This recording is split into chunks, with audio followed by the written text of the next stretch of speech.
नमस्कार, मेरा नाम वंदना सक्सेना है। मैं एक स्कूल की प्रिंसिपल, एक लीडरशिप ट्रेनर और एक टीचर हूँ।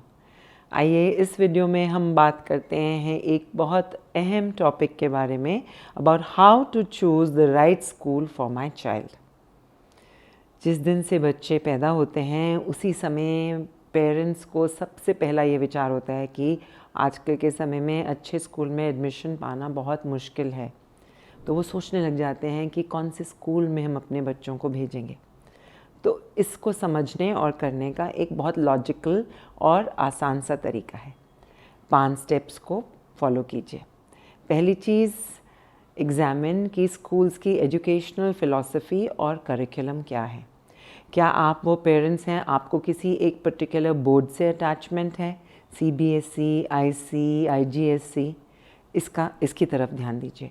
फिर स्कूल की एजुकेशनल फ़िलॉसफ़ी क्या है, विज़न और मिशन स्टेटमेंट्स को वेबसाइट्स पर जाकर स्कूल के पढ़िए और देखिए कि आपकी अपनी थिंकिंग किस स्कूल की एजुकेशनल फ़िलॉसफ़ी और करिकुलम के साथ मैच करती है। इसको कहते हैं कि जन्मपत्री मिलाना अपनी सोच और स्कूल की सोच के साथ। दूसरी चीज़, लॉजिस्टिक्स और डिस्टेंस। ये देखना बहुत ज़रूरी है कि आप कहाँ रहते हैं और आपके घर के आसपास कितने स्कूल्स हैं, कितना डिस्टेंस बच्चे को ट्रैवल करना पड़ेगा। क्योंकि जब छुट्टपन में बच्चों को स्कूल भेजना होता है तो इस डिस्टेंस का हमें बहुत ध्यान रखना चाहिए। ये नहीं सोचना है कि पहले दिन से ही हम सोचें कि बच्चे को हमने सीनियर स्कूल में जब वो जाएगा तब क्या होगा। डेवलपमेंटल स्टेज छोटे बच्चों को बहुत लॉन्ग डिस्टेंस ट्रैवल करना रेकमेंड नहीं किया जाता। इसलिए अपने घर के आसपास वाले स्कूल्स को एग्ज़ामिन कीजिए। देखिए कि ट्रांसपोर्ट फैसिलिटी क्या होने वाली है। क्या आपको बच्चे को स्वयं छोड़ना और लेना पड़ेगा या स्कूल की बसेस अवेलेबल हैं। वो ट्रैवल डिस्टेंस का ध्यान देना बहुत ज़रूरी है। तीसरी चीज़, कॉस्ट, फ़ी स्ट्रक्चर स्कूल का, और आपने अपने दिमाग में क्या चीज़ सेट की है कि आपने अपने बजट में से बच्चे की एजुकेशन की तरफ कितनी एलोकेशन की है। फ़ी स्ट्रक्चर और वो बजट एलोकेशन को मैच करना बहुत ज़रूरी है।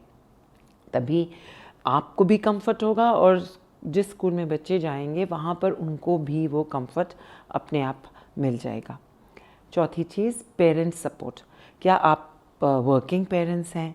क्या आपके घर में मदर फादर दोनों काम कर रहे हैं? तो आपको किस तरह का पेरेंटिंग सपोर्ट स्कूल से चाहिए और वो क्या सपोर्ट अवेलेबल है स्कूल में।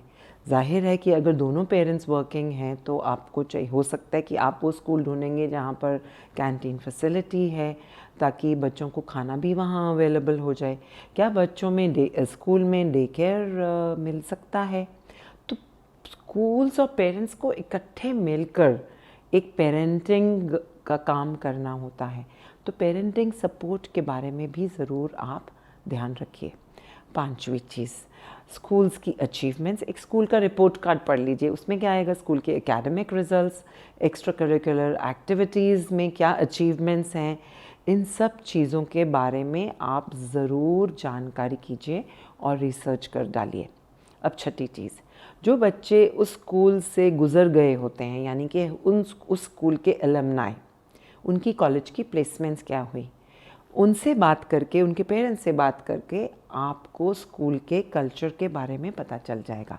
आपको पता चल जाएगा स्कूल में बच्चों का कितना ध्यान दिया जाता है और किस तरह से बच्चों की परवरिश की जाती है, किस तरह से टीचर्स बच्चों के साथ पेश आते हैं, कितनी मदद करते हैं।